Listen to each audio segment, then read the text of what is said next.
Ito pala yung ano, pungasi wine. Wine gawa sa ano, sa kamuting kahoy, bigas, at saka tahok. May tahok ba to, Jocelyn? Tahok. Tapos ano, bago siya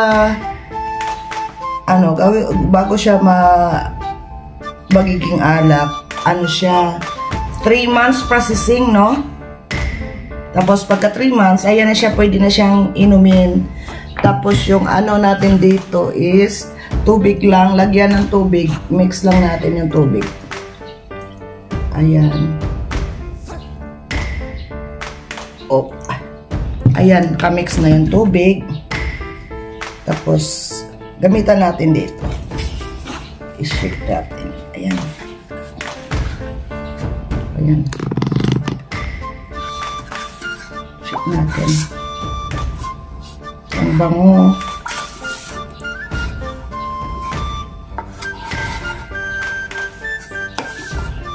Ay, shake.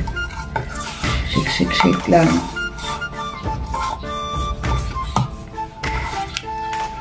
Ayan. Tapos maglagay ako sa baso para makita niyo yung kulay ng alak. Ayan. Ayan yung kulay ng alak. Ayan, kita nyo naman may ano talaga ng palay, oh. Ayan, niluto yung palay. Ayan. Balik natin. Balik natin. Tapos, tatakpan yan ng tanglad. Yung ginawa, ayan, takpan natin ng tanglad. Ganyan.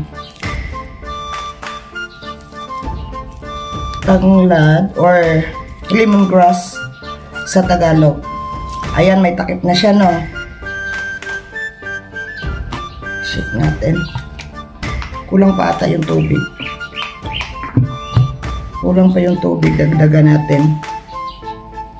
Ayan, dagdagan.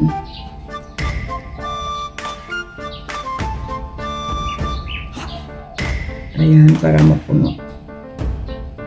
So, kung maubos na yung tubig, dagdag lang ng dagdag, tapos higop lang ng higop. Tapos lagay na natin to, yung gamitin natin na parang straw. Ayan, ganyan. Ganito yon, ganito pag inom ng alak ng mga subanin. Ayan. Ayan ha. Ganito. Tapos inumin na natin. Dapat nakaganon kasi yung mga ano, parang tahop ng palay, no?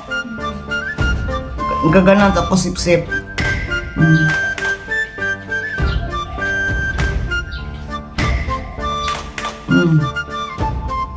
Ganon lang. Ano, yan, tubig lang ang i-mix nito hanggang wala na siyang lasa.